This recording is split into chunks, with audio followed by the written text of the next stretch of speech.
Hello, and welcome to episode 150 of Dualistic Unity Raw. That is fucking crazy. 150 episodes of Dualistic Unity Raw. I don't even notice these go by anymore, frankly. I mean, these conversations are always so useful to me as a person because it gives me a chance to not only express what it is I've become, but to actually recognize what I'm expressing.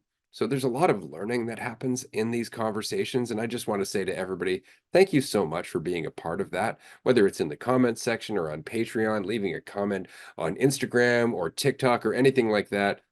Your expression adds to the ripple. Thank you. And they're getting to be a lot of fun too. The amount of things that you can just have some fun with, and the more you become a question mark to yourself, the more exciting things get. And I never thought I would say anything like that. That like being a question mark to myself. I might get that. Maybe that'll be one of my first tattoos, just a big old question mark. That said, enjoy this episode of Dualistic Unity Raw, which is our 150th. And it's Sunday. I'm excited about today's episode. We were just having a fantastic conversation, and I'm going to reiterate some of it just because it was that fantastic. And I understand that's a fairly subjective thing. You're like, well, wow, Ray, you really have a high opinion of that conversation. Well, I was there. That definitely helps. Uh, we were talking about something that Andrew and I live streamed last week. At the end of last week, we decided we were going to play a video game, and we set up on Twitch and YouTube, and we started streaming a game called Guns, Gore, and Cannoli 2, which you can find on Steam. Dope game, a lot of fun, 2D side scroller. The point being, Andrew doesn't have a huge history with video games, and my history with video games was always one of an addict, one of somebody looking to escape the pressures of life, which is one of the reasons I don't play video games anymore. It's very rare that I will play video games. And if I do, it's like maybe an hour or two in a month. It's very rare. And it's just because I recognize it was always something that I looked to get away from the world for a very long time. This is why I gave up my computer during that period of my life where I kind of woke up to who I was. I gave up a computer, I gave up the internet, I stopped being connected to the world as a whole, and then I went to the woods. And then I didn't have a computer again for a period after that. And it was just because I wanted to put myself right here without distraction. And so to be able to play the game with the specific purpose of just playing, no other purpose, just for the purpose of playing, not to feel better because I wasn't feeling bad, not to escape anything because I don't have anything to escape, but actually just to share the experience of playing and watch Andrew enjoy the experience of playing a video game, which is not something that he's done a lot. And so we did this live stream, and it was fucking dope. It was a lot of fun, but a lot of things dawned on me. And so I want to talk about them briefly here, and then I'm going to let Andrew talk, I promise. One of the things that I found really interesting about the rise of Andrew Tate. And for everybody who remembers, Andrew Tate became very popular with mid-teens to early 20s especially, and he did so by tapping into the video gaming world, tapping into Twitch and websites like Kick and Trovo and stuff like that. But basically, he tapped into the video gaming live streaming world, and in doing so, he ended up connecting with a lot of these younger people who were looking for someone to look up to, someone to emulate, someone to give their life a purpose, someone to make them feel like they could get more value. And so all of a sudden, they all gravitated towards him, and he ended up with a massive following because of the state of mind that he was essentially in there trying to take advantage of. I am the father of a teenager, and I recognize how important it is at that age to be reinforcing that they are everything they need, that there is no other thing outside themselves that they need to be or aspire to become, or no other person to emulate in order for them to have value. It is so important when we are going through our mid-teens especially to not run into these snake oil salesmen. And unfortunately, we can't do anything about that. The world is full of them.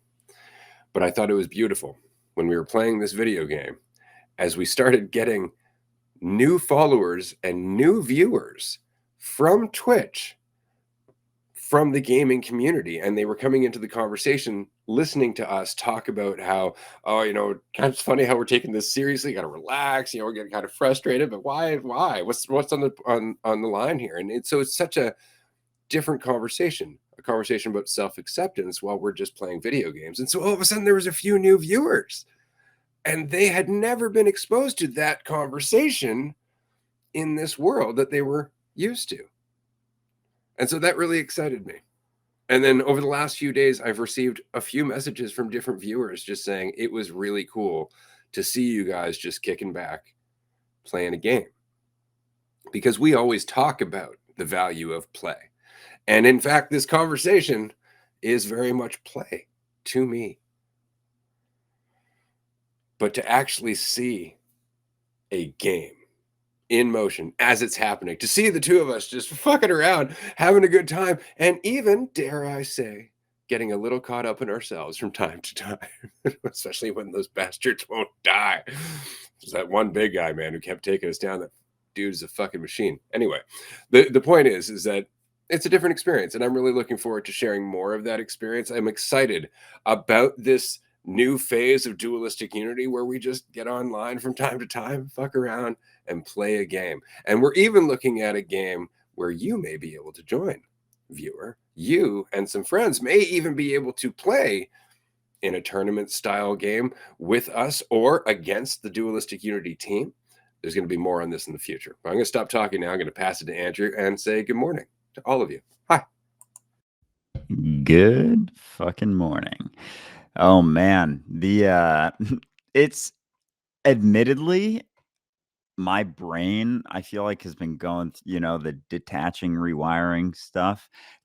It's having maybe a harder time with reconciling the fact that, gaming and playing, which admittedly doesn't necessarily come super easy to me, doing that, like being work, like a form of work, something that is actually something that could not even just be monetized, but have an impact out there, just expressing whatever it is that's going on. What is up, Jay? How you doing, man? Like, just doing that. And then because, oh God, like when I was younger, I played video games for a bit, but couldn't, and I texted Ray this. I think that right around the time I started lifting weights was probably around the time that I stopped playing video games, and that was when I was 13 years old. So I was fairly young to be at that point where, like, I straight up started taking myself, and I think that was just reflective of, like, taking myself more and more seriously, was doing that. But it started as such an innocent thing, like, when I was started lifting, like, it was just kinda cool at first, kinda like how I feel in a lot of ways with Wing Chun right now, and I catch myself sometimes when I'm, like, feeling good because, like, I'm starting to get things quickly, and then I'll do it. The instructor will have me show it, and he'll be like, "Oh, good job," stuff like that, and it's giving me memories of, like, when I was younger, and the thought of, like, being one of the best sports players, or, like, in the class when, you do something, the teacher uses you as an example, and, like, it's starting to hit me like, "Oh, that was starting to build that idea, that sense of self even." And so, what was I talking about? The, take myself more seriously. Like, all of that started to, I don't know, formulate. And again, it's like, it's always in flux. It's not like, I started at 13. It's almost like I don't know, at least this is how I think about it, like a disintegration, when something's like solid, maybe a solid, you know, say black to start, and then white when you're fully ideas formulated, or vice versa, whatever you want to do. And then there's like a sort of spectrum between, but then you're always in that spectrum, and it's not like one spectrum. And so from, like, maybe 5 to 15, it was very disintegrated. There was a lot of, addition, subtraction, addition, subtraction, but like over time, it's almost like something swirling big and then getting tighter and tighter and tighter and tighter and tighter and tighter and tighter and tighter throughout your life until we're at a point where it's almost like a breaking point, or you just stick with it and ride it out,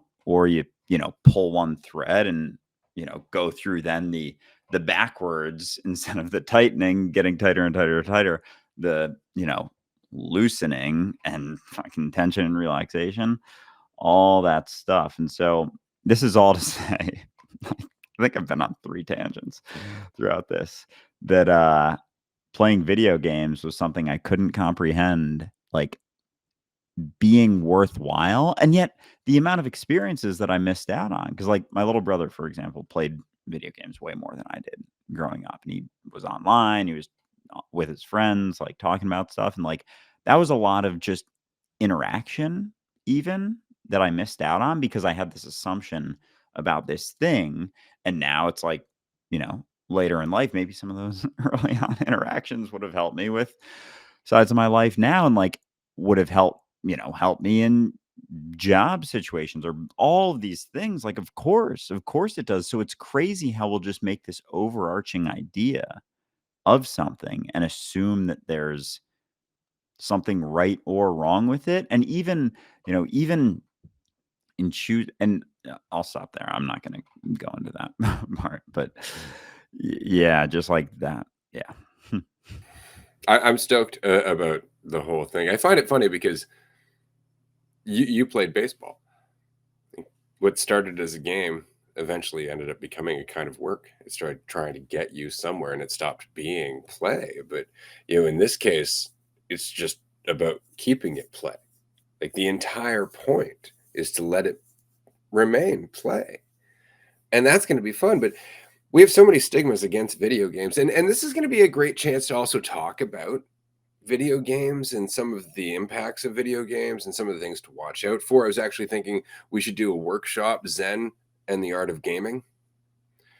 That'd be a lot of fun because there's a lot to consider. But there are things that, in the same way that we were talking to someone the other day about how there's a level of connectivity that the internet provides right now that really does make certain opportunities possible that weren't there previously, but it also leads to things like, you know, internet trolls and the rise of other things. Anyway, the point being is that there's a possibility there. Well, there are team building exercises that companies do all the time, like, hey, let's get everybody out to mini putt, or hey, let's get everybody out to, you know, some kind of an event that brings us together, or let's get somebody to come in and run a workshop, and so that brings them together. But there's a lot more remote work now, right?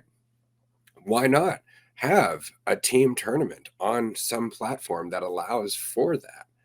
I mean, it's a lot of fun. It brings people together. I mean, there's nothing wrong with doing so, but again, it's the temptation to get lost in video games, right? It's the temptation to make them replace life instead of add something to life. But that comes down to responsibility, like everything else, just like everything else. And so this is an excellent opportunity to have that conversation, to actually be in the video gaming world and just shoot the shit about it, while at the same time addressing the toxicity that often comes out of it. Because as my daughter said, when she recognized that all of a sudden we were going to be streaming and gaming categories, she's like, just be aware the people there tend to be toxic. To which my response was, oh, good, this will be fun for us then. Because that's how to turn that around. I really do believe that, not believe that, but I really have witnessed that toxicity comes in, and then it really comes down to what you do with it. Does it continue with you, or do you find peace with it and turn it into something else? Oh man. And that's kind of what we are, is like the opportunity for not to change anything about what's coming in, you know, like the inputs, like the situation, but just being able to not reflect it, like taking the responsibility to see that it's always my response to whatever's going on, you know, like in the video games. And it's, I swear to God, it's like this is maybe one of the best things I've ever done for being myself. Because I was catching anyone watching the first stream, like I was getting kind of frustrated, and it was bringing back how much like self-frustration that then turned into self-judgment, I think, in a lot of ways, and like maybe was that, but it kind of turned into that for that it was just like a baseline. Because I've mentioned before when I was younger, I would play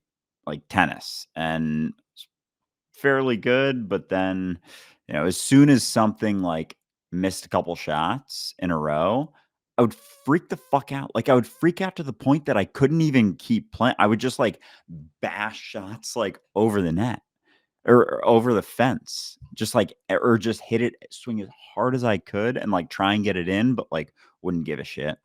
And it would almost be like I was throwing in the towel just from my own frustration. It was never about like if the other person was doing some stuff, I never really got that angry at anyone else. It was all just anger at myself. And so, so playing this video game, and this is just honestly, the whole situation is kind of mind blowing that we could play video games for 3 hours this afternoon. And like, there's, there's, it's not to say that there's a point to it, but there's like an underlying, like, this is actually an okay thing for you to spend your time doing. Like, this is okay. Like, you're allowed to do this. Like, even just doing that. And so with the self frustration, like that was coming up early on in the game. And I realized like, oh shit, oh, I'm taking myself seriously.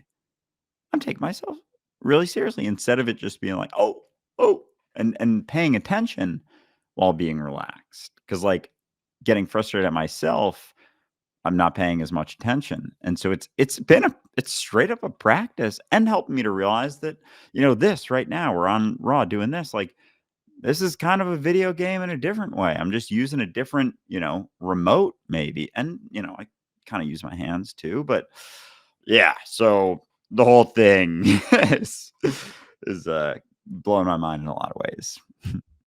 Oh God, this is going to be great for sure. I'm really looking forward to it. And it's also a lot about the assumption of impact. It's like, well, I'm playing a video game. I could be doing something much more productive. I could be doing something that's far better for me and the universe. It's like, are you sure? Are you sure? And this is why it really just comes down to, and I know immediately right there, your brain's like, well, obviously, you don't want to just sit there playing video games your whole life. Like immediately that judgment comes up. Immediately it's just like, well, what is it going to do? I get that. There are a fuck ton of streamers out there that make more money than so many of us. I'm not even going to argue in terms of what produces value in this society anymore. But I think the important part is to recognize that if you look at need, if you're looking at exactly what I was talking about earlier in the episode, if you're using the game to escape, being honest about that is going to pull you away from that game. But if you're not using it to escape, if you're already enjoying your life, what's the harm in playing a game? On the other hand, what's the harm in holding on to the idea that you can't? Because if you don't, somehow you're backsliding or not being productive or not serving a purpose. How much tension goes with that need to constantly be productive, progressing, and serving a purpose? Perhaps playing the video game is exactly what you need to detach from that need to get somewhere for a little while. Maybe playing that video game is something very akin to sitting down, having a moment to yourself, allowing yourself to focus on something where it's just you versus your own frustration, because that's often what video games are. You versus your need to get frustrated because it's not going the way you want. That can be a great practice. And so, as with everything, I think it really just comes down to recognizing where something can be a trap versus where it can be a tool, and that the distinction is within us. And so, yeah, this is going to be a lot of fun because, again, it's an example of play, which doesn't mean that we can't have conversations like this. This is the funniest part about this is that we're gonna be playing games, and we're going to be able to have these conversations while this is happening, but in so many different ways. Like you were saying that this is not that different from a video game itself. The world of virtual reality agrees with you. And so there's a whole world of conversation we can get into as we play these games, not to mention that the games themselves, depending on which game we play, offer different insights, offer different conversations. Like we were talking about getting into StarCraft 2. For anybody out there who is looking at a video game that we might be playing in the very near future, StarCraft 2 is totally free. Check it out on BattleNet. Anyway, um, StarCraft 2 features 3 different races of beings and involves advancing technology, military strategy, as well as cooperative play. So we have to learn how to communicate with one another. We have to learn how not to panic and get angry when one of us is getting attacked and somebody else can't make it down to defend them. Like there are so many different things that go with this because it's an experience in itself. This is why video games are so immersive. Is because everything I just described to you is everything that somebody in an actual battlefield would be going through without any of the terrifying possibility of actual death. So you get to have these wonderful experiences and then just turn it off and go back to your life. It's very much like a book or a movie or a well-told story. This is why I enjoy video games that have an accompanying story. Jesus, that word's hard to say. Yeah, and I like how both of us kind of have our own reasons for like you were playing video games, but judging yourself for doing it. I was judging myself before I even allowed myself to play video games. It's kind of like judging yourself before you allow yourself to express yourself. And then so you avoid that. So you just do it through yourself and just make that make that assumption. But it oh gosh, it really is crazy how reflective and like opportune it is, and the thought that it would ever be something that's like good for you, kind of like healthy in a lot of ways, to a sense, with responsibility, as long as everything else is being factored in. But like, if this is a conversation being had online, it's just like we already have all this, a podcast behind the conversation, those accounts, all that stuff. It's like this is just another means of doing that. Like this is just another way of doing that. And I wonder sometimes, even just like, with certain experiences and just like how to reconcile with there being like nothing, not nothing to do, but like even just going to Wing Chun class, for example, and realizing that, oh, there's lessons there that will inform my life and my conversation. And if this, dualistic unity, for example, is just an expression of that, then that's awesome to be able to do that. And it's the same with, a video game, and like not even that we have to go on there and talk about anything in any which way. It'll just be expressive of our own situation. Like just talking about the situation at hand and like laughing, even just laughing yourself. Like I'm curious throughout, the you and the podcast and everything, like how much I laughed in each season, because I feel like it's probably gotten to be a lot more, and even just the willingness to do that, and like if you get killed in the video game, like being able to laugh in response to that instead of responding in frustration. Yeah, because like that's my default. Like that, I'm so quick to do that. And so it's like a process of catching myself in that and then just expressing that. Like, Exactly. I do the same thing. And the only reason I'm cutting you off quickly is because it goes in line with something I just posted. A study of nearly 2,000 children found that those who reported playing video games for 3 hours per day or more performed better on cognitive skill tests involving impulse control and working memory compared to children who had never played video games. oh my God. So there's straight up a stigma for video games like cannabis almost. Holy shit. Because it isn't deemed as something that's good for the system necessarily. It cuts down on quote unquote productivity and yet has actual benefits to your own human experience. Like if you're prioritizing that and then, doing what you can to live your life and not necessarily living for how you're perceived or how you're looked at or trying to be liked or anything, then that's actually one of the best things you could do for yourself, for your actual experience and your ability to fully experience fully experience the world or reality. And like it's better for you than lifting weights when you switch that. And that was such a big one for me so long, was like that's one of the top healthy things you could do. And playing video games is more than that, not objectively, but anyone looking In a at these different way, studies. right? For sure. Because I mean, even in lifting weights, there is some cognitive benefit because you have to train yourself to keep doing it regardless of your discomfort, right? So there is some benefit there, and you get the healthy. So what I'm saying is that don't just play video games and not exercise. But as with everything, there's a balance. What are you learning? It's not like you only do one part of your life. It's not like you only focus on the physical. You also focus on the cognitive.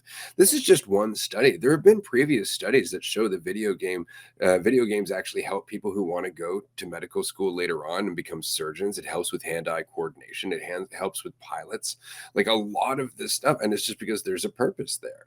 But when you have a society that makes kids want to run away into whatever will distract them the most, then all of a sudden they're driven towards games that don't necessarily nurture, those best positive cognitive things. They're driven towards competition, they're driven towards bloodshed, they're driven towards distraction. They up the stakes in terms of how much is in this game rather than how much am I getting from this game.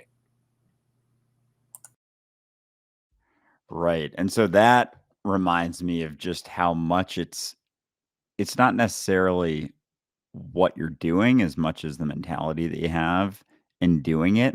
Then the mentality that you have in doing that informs everything else. Like if you do something, say that, I don't know, do something that you want to do, and then do it with some degree of clarity, like it almost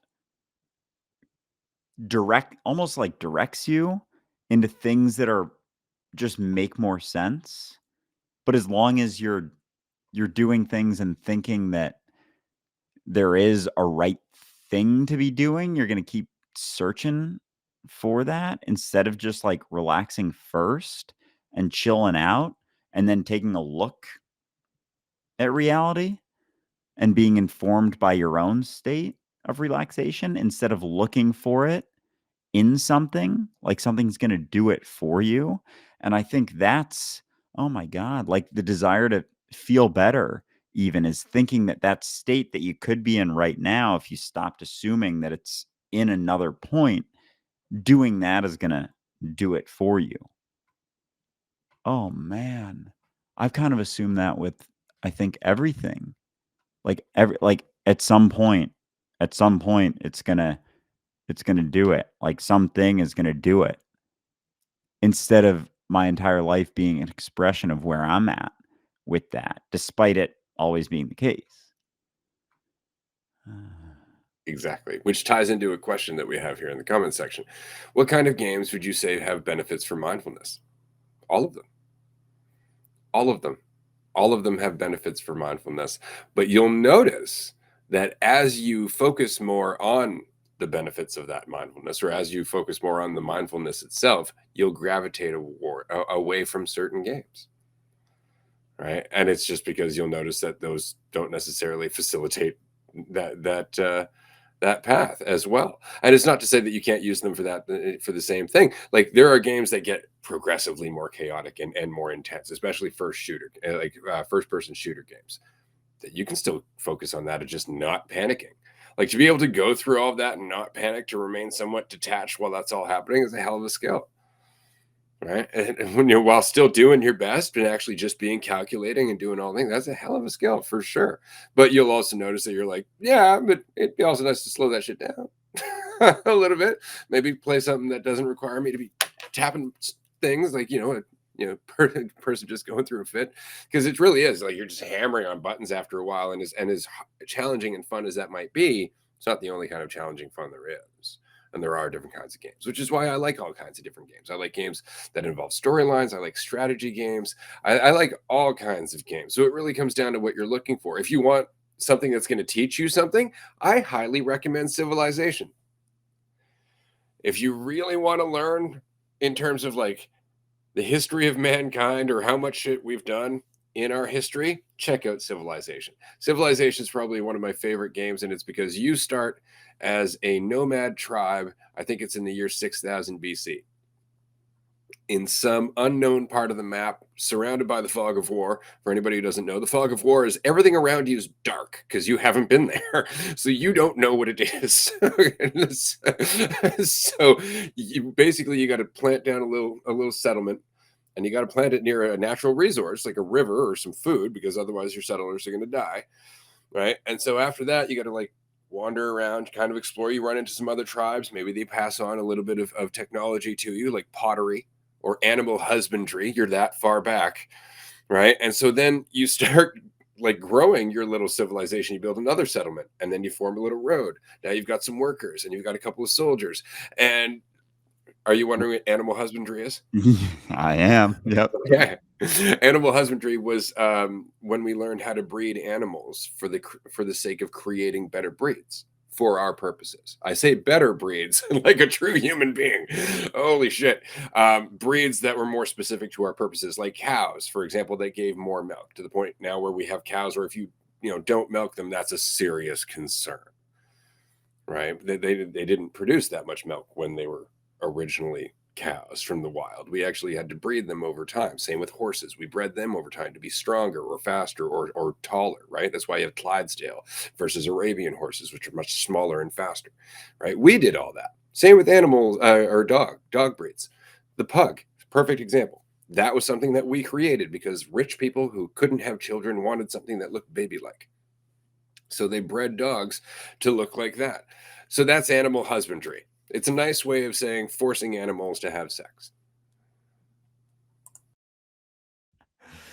Quite the mechanism of control there. It was hitting me when you're talking about cows needing to be milked.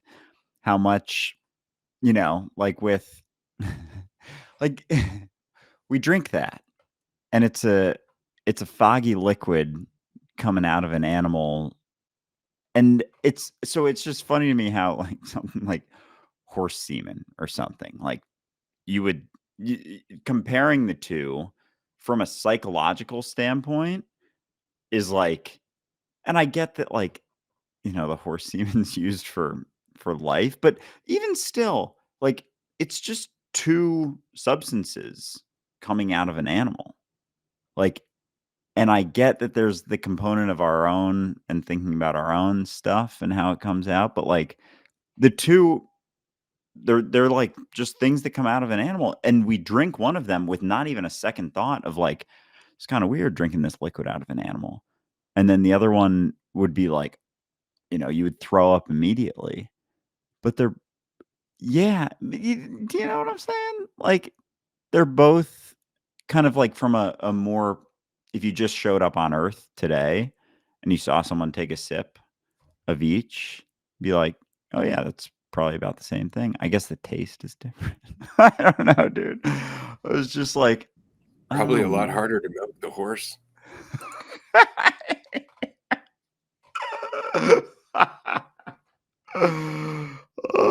And even so, like, just taking a step back now, even like going on that little tangent about scratching my head about, one, because I don't drink that much milk anymore, but just that, like, obviously there's difference, obviously, If but your brain's making that comparison, I can see why. Even just running with that point, it's like, no, that's not. You gotta stay on conversation. You gotta stay on track here. It's like, what fucking track? What track are we staying on? It's like, that's something I'm gonna run with. And then leave you with that.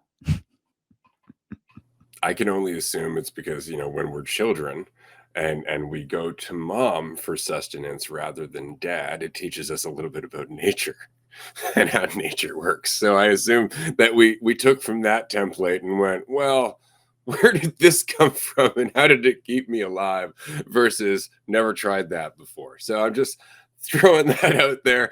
Really appreciate this conversation, by the way. Ben here in the comments is saying raw milk is amazing for you, for your health.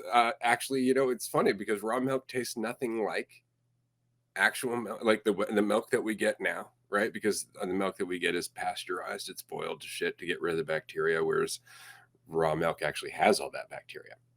Like raw milk has all of that stuff. It doesn't even look like white milk, like what you're used to, at all, at all.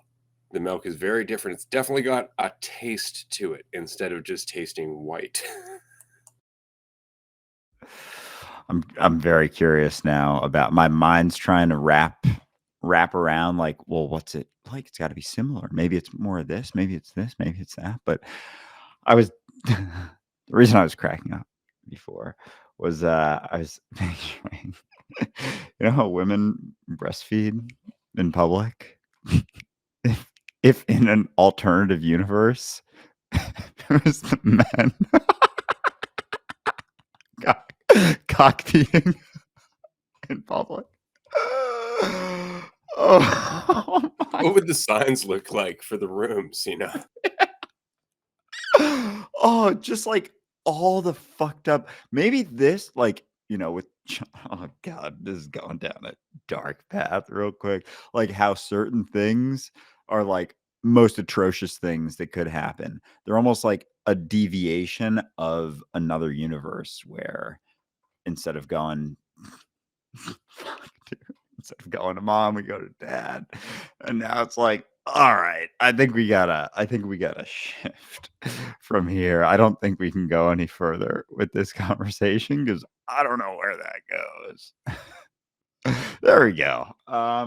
So this is a DXR Acer. I went to a thank you, skeptical thoughts. I was getting skeptical of my own thoughts right there. Acer. I got it at a yard sale yesterday, actually, $30.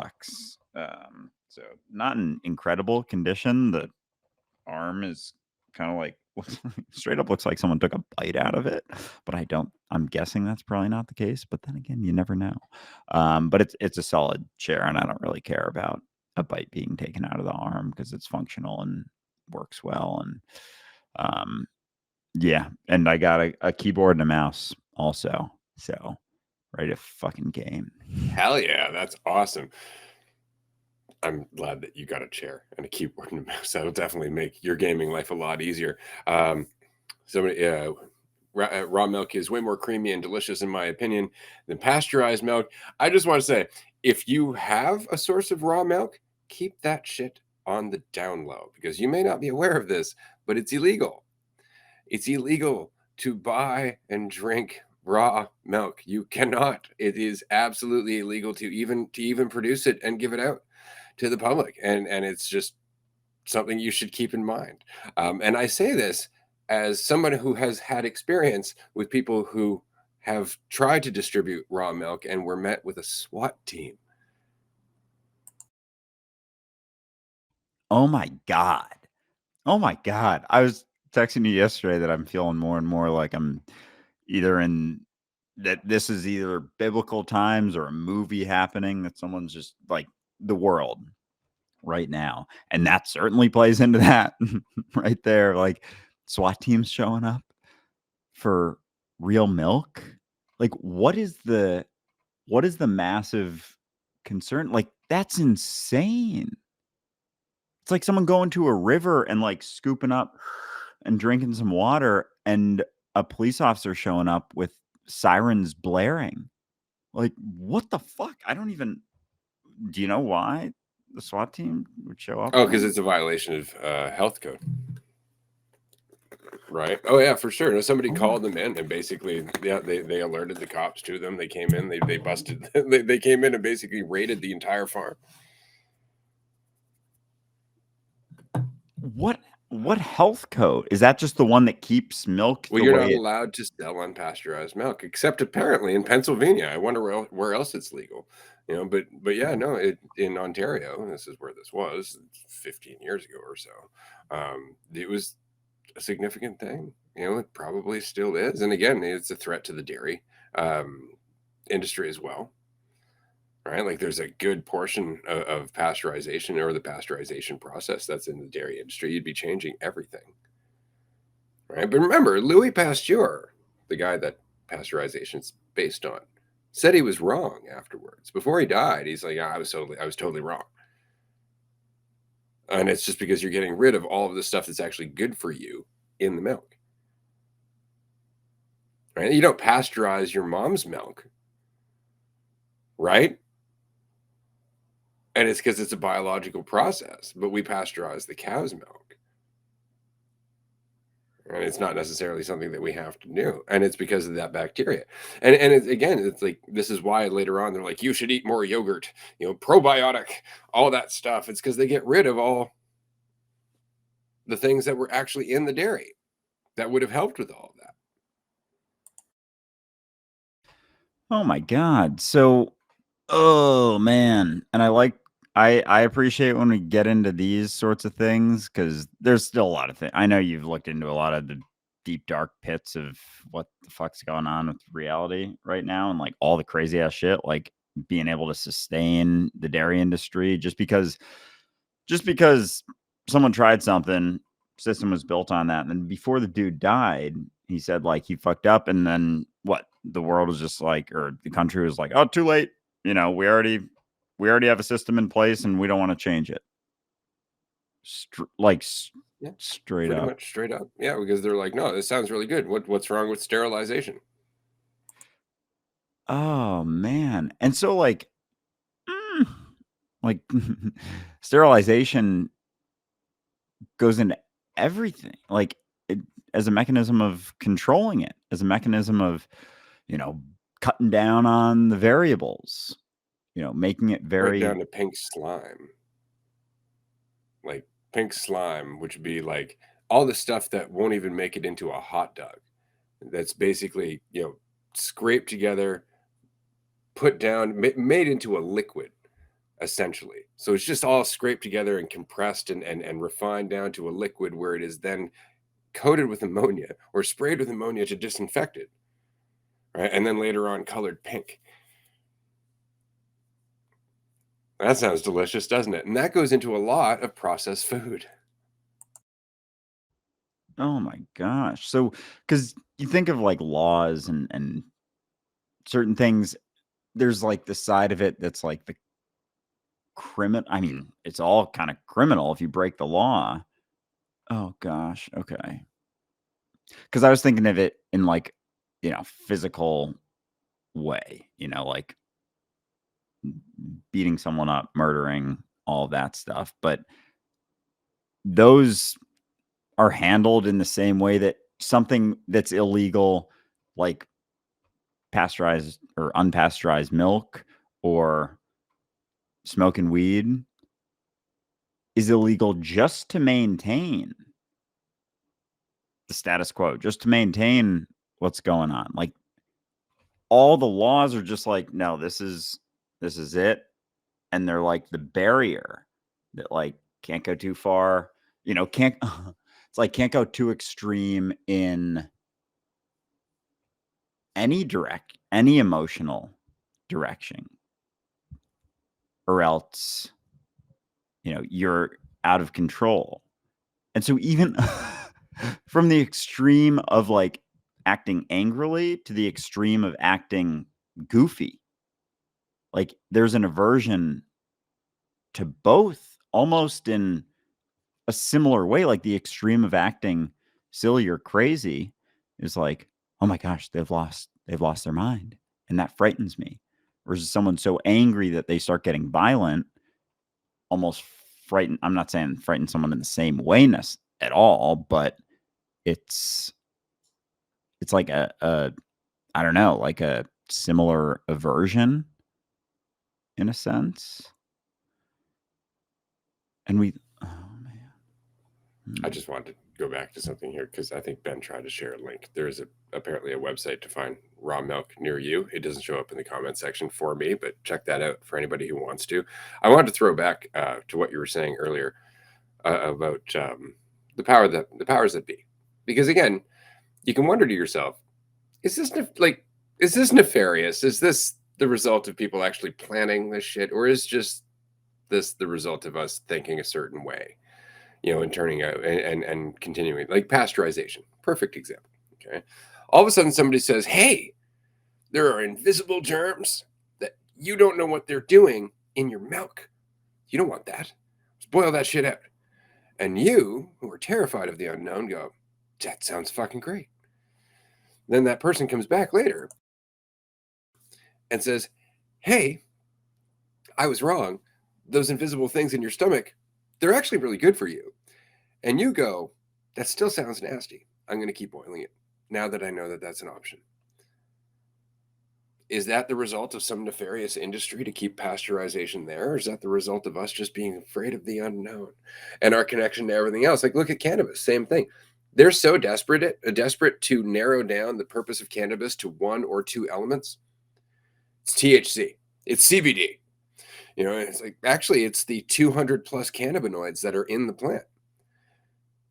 There are tons of elements to cannabis that are beneficial to the human body, and yet science in the medical industry wants to continue to narrow it down to THC or CBD or one of them that they can synthesize, so you don't have to use the plant, so you don't have to connect to nature, right?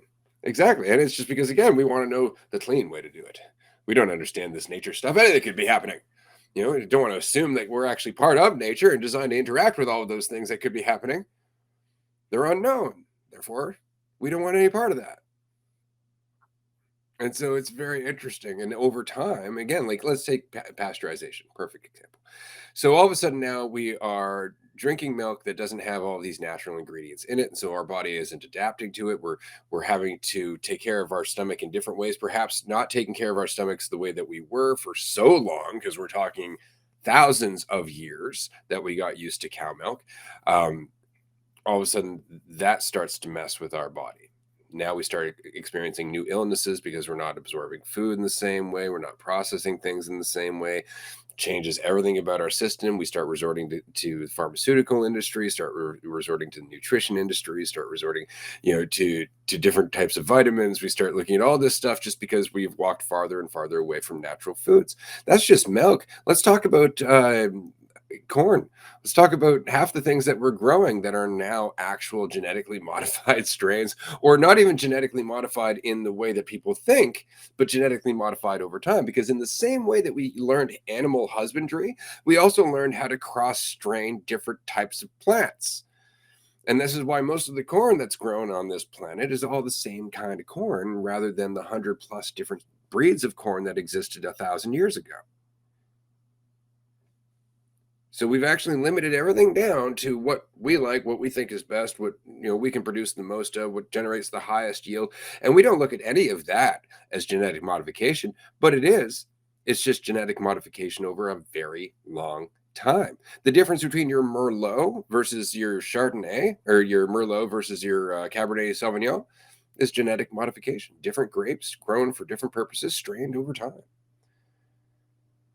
Right? Like we've been doing this forever. We can control and manipulate our reality, and so we do, assuming that it's the best thing from us. But each and every step of the way, we get farther and farther away from the balance that our body would achieve with the balance that the world provides. This is why the best food is the naturally grown food, right? As opposed to the artificially inflated food. It's because nature, I know this is mind blowing, but after a couple of billion years of existence, the earth actually knows how to take care of itself. It's just that we've forgotten that we're part of it. So we have to take care of ourselves. Because don't you know, we know how to do that. Oh my God. And this whole and how it's almost like as the variables there's less and less and less variables with everything in the fucking cannabis thing, like how much even something like that they can try and control and they kind of did it with the psilocin and mushrooms in a sense with LSD. Like it's very much more of a controlled version. And so, even taking something or smoking a, pen that's been distillated versus, raw flower from a plant is going to be a very different experience. There's going to be a different mentality. And so as we go and there's more and more, oh man, it's like everything in our environment is less variable. And so we're less variable. And it's almost more and more reflective, like humanity very much kind of reflective of the lack of variables. And we feel like we're getting closer and closer to there being a right way to live and everyone knowing it. And so, oh God, but it's like on all sides. So it's, it's all coming to a head. It's all coming to a head the right way. And there not being a division at the same time on the other end of the spectrum. It's like they inform each other. The more extremely divided, the closer we get to actually recognizing that we're not. Because if we're all actually unique in the way we express ourselves, being ourselves, that is chaotic in the sense that there isn't a right way anymore. You got to follow yourself. You got to take responsibility for yourself. That's it. And through that, because there isn't so much of you're trying to live up to a right way and you're just being yourself, there isn't so much in the way of you realizing that you're not separate from your environment. You're because it goes hand in hand with paying attention to your environment, noticing all of the ways that it is very much reflective. You start listening a little bit more. You start hearing songs directly reflective of whatever you're feeling and hearing and going through. And it's like, what's informing what? Like, is there a randomness to the radio songs being picked? Or is there a DJ behind that getting informed by something, which has been informed by something, which is paying attention to a certain thing? And so all this sort of, all the variations from like trying to get more and more control to having more and more consequences to that sense of control, and like being at a point where we can very much feel like, we're in control of the world. Like humans, we feel like we're coming closer and closer to that, while at the same time realizing more and more clearly that that's not the answer, that's not, that ultimate control doesn't actually give you what you want or exist. See, that's the funniest part. Like the only reason we can believe in control is because we blind ourselves to the consequence, right? Cognitive dissonance. It's like, look at the progress of humanity. Look at us and our technological genius. Don't look at the landfills. Don't look at the oceans. Try not to measure the air pollution. Just look over here. We got an iPad. Look, we're working on AI. It's like, oh my god. But that's it. It's like we're so focused on what we can control that we forget that there's a bunch of consequence to that control, always. And so it's so very interesting that while our current mentality is about finding the right way, the right system, the right belief, the right path, the right mentality, the right way to dress and act and live and work and all that stuff, what we're really seeing is like you said, the expansion of all the dualistic perspectives. Like we're seeing all of the chaos that goes with everybody trying to be in control because nobody's working together. Everybody's trying to be in control. Everybody wants to be the king of their own goddamn domain. So everybody else becomes serfs. Everybody else becomes, collateral damage. And so we're seeing all of these different paths trying to step over one another. And we see duality just flourish, all in our effort to find the right way, one way. And it's just like anything else in life. Our intelligence flourishes when we allow ourselves to process everything and we don't try to settle on one thing. But as a collective, we're all trying to settle on one thing. In fact, as a collective, we're governmentally trying to settle on one thing as well. This is why the elites are all in line with the idea of the New World Order that George Bush Sr. was talking about. Basically, a one world government. One world government, one world currency, one world religion, because that is the inevitable path of control. That is the inevitable goal of control taken to its extreme. And yet we know in that ambition, It's like trying to grip sand. It all just falls apart through your fingers. And this has happened historically over and over and over again. But we do not learn that it's not the march of empires that's the problem. It's the mentality that creates them, which is the mentality of control, which is what we have not been addressing. Because that comes back to each and every person in their own life. And if everything, because again, it's not about the world, not about, it's all reflective. What? You mean the government can't make a rule telling you to not be in control? Oh gosh, it's like oh man. And if they could, they would. If they could, they would, straight up. Like, you appear to be letting yourself go a little bit. You appear to be willing to be a little bit less certain than you've been throughout your life as we've been monitoring it. Like, straight up. And because even, to just take cannabis, you feel a little bit less certain about things, a little less reason to grasp to control. And yet, if you try to, there's blowback and all that good stuff. But if that is reflective or indicative of a mentality that isn't quite as in control, it's like they do like we do everything we can to mitigate all of those experiences. And like, from the extreme of just like personal stigma to the extreme of it being illegal in the entire world.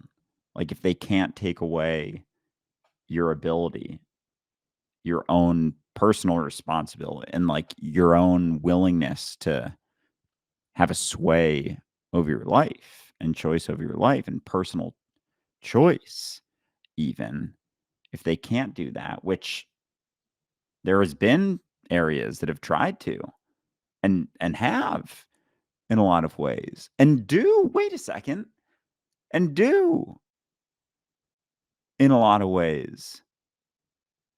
Like, if a personal choice would be to smoke cannabis, that's illegal. So that is the making it, oh my God. See, they can't stop you from having the right to choose, but they can limit your options. And that's always through a threat. Right? Don't do that or there's a punishment. Yeah. Oh, and so you gotta, oh man. So you gotta like, during like cannabis prohibition, you gotta hide it if you're gonna do it.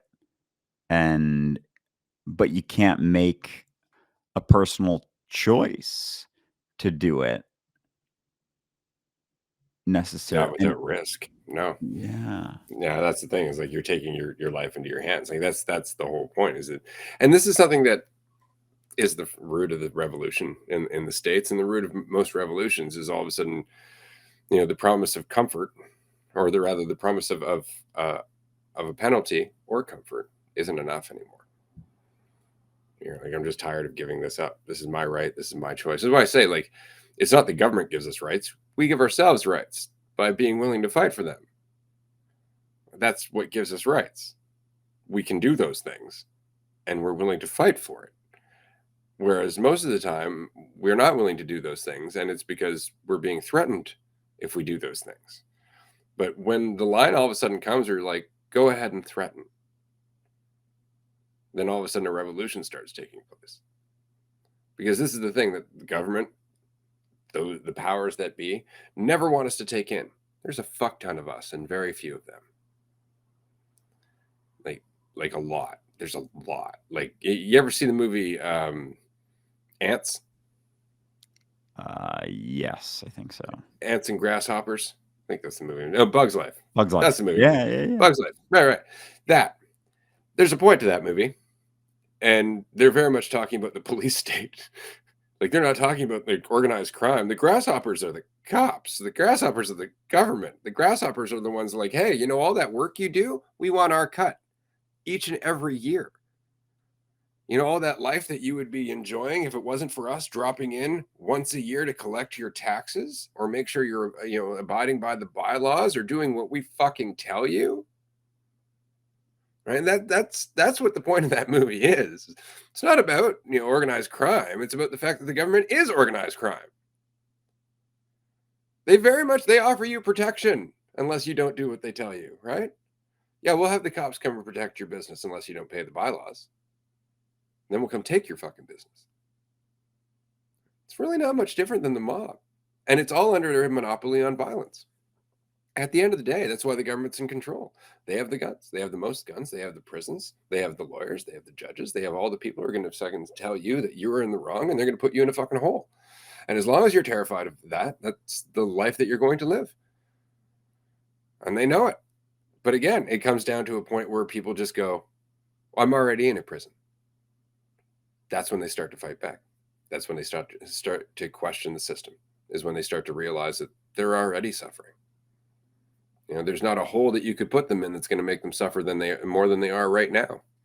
Right. And for a lot of people right now, that's the truth, because they're left in the hole inside their head where they can't stop judging themselves or feeling separate from everyone else.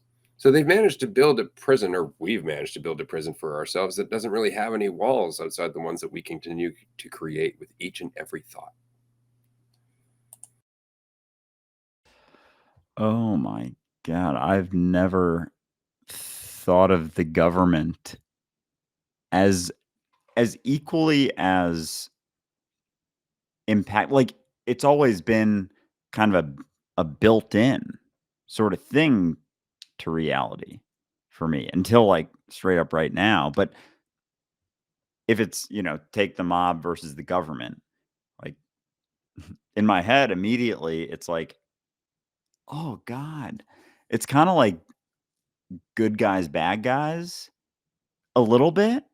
And that's kind of like weird to admit, but it is. But the government isn't inherently tied to reality. And it so much seems like it is. I mean, at least for me, I don't know anyone else, but it seems to be something. We all feel like that. Yeah. It's just because it's everywhere. But it wasn't that long ago that it wasn't. Like, look at the Old West, the Wild West in the United States. We're only talking like 200 years ago, right? There were whole swaths of land where there were no cops, there were no roads, there were none, there was nothing.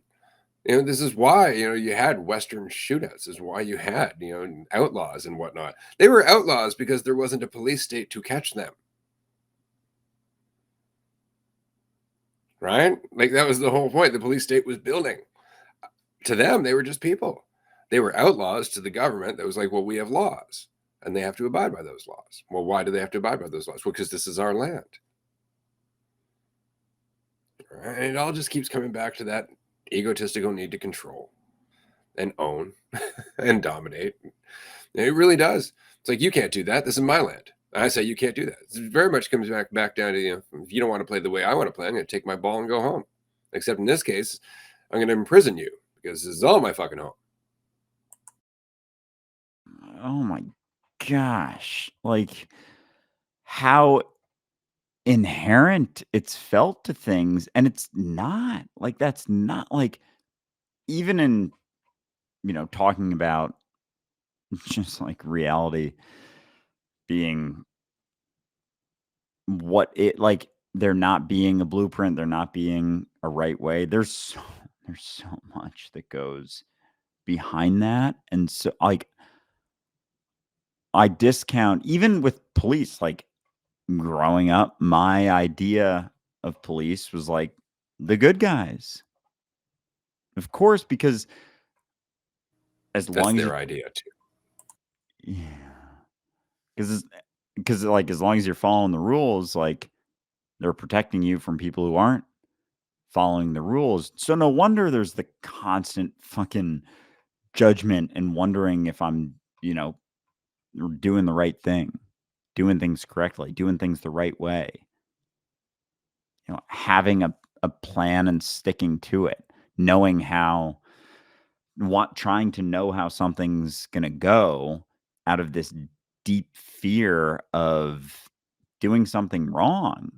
Because there is, at the extreme of that, the cops will kill you if you do something wrong enough or bad enough. So, like, even though it seems like, well, yeah, but I wouldn't do any of those things, because there's, You don't have to. They could just be afraid of you.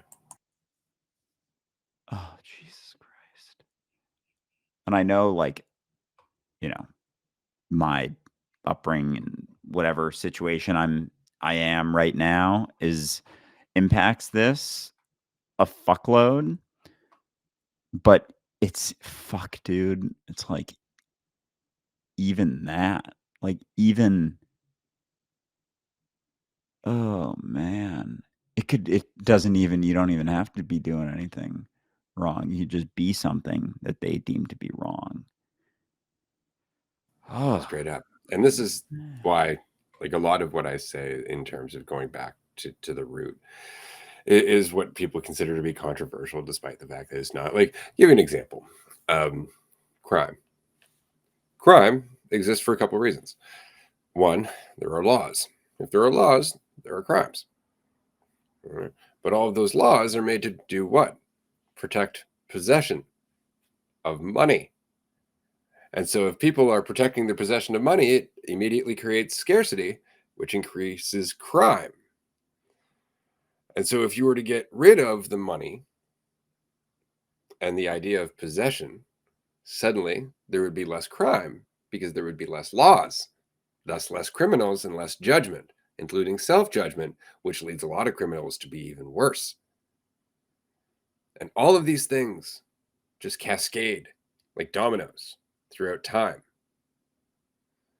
And this is the whole point. I made a video the other day saying that one of the lingering unfortunate impacts of the colonizer mentality is the idea that we can own the land at all, that anyone ever did.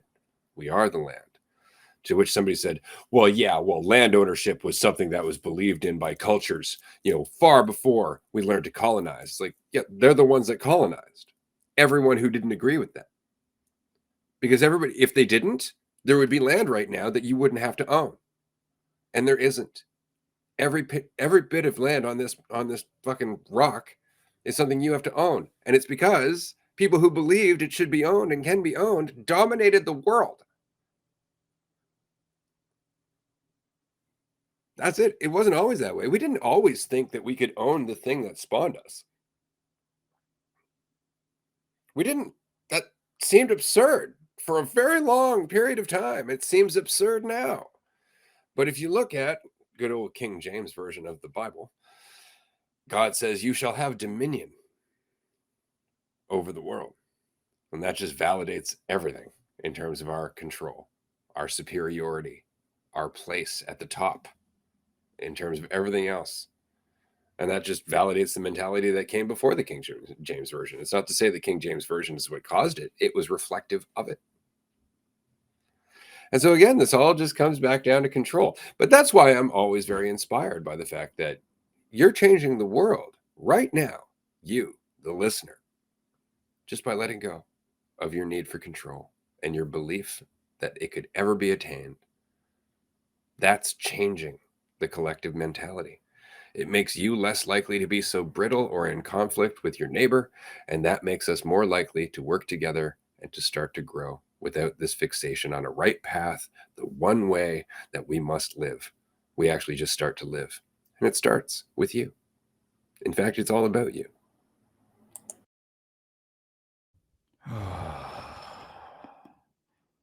I think that's the beauty of this, and the reality of this is, like, it's great. Talk about everything that's going on. It's like, it all stems from you. It all stems from me and my focus on being in control versus being willing to let go, trying to be something versus just being willing to be myself and not judge myself for whatever that is, and just be whatever I am, and not feel like I have to know what that is or even control that.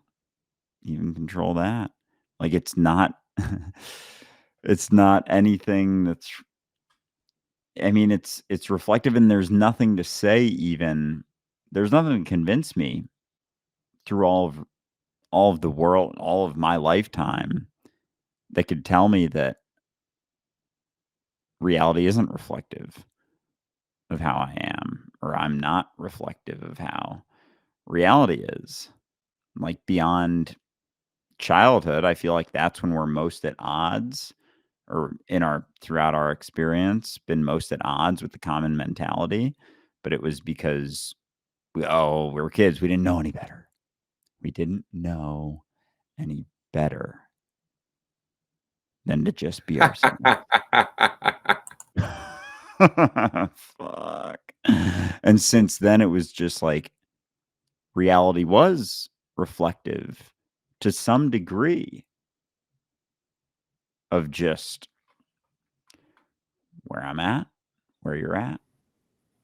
Including the conflict that we were in, trying to be something that we weren't. And that's the conflict that we experienced.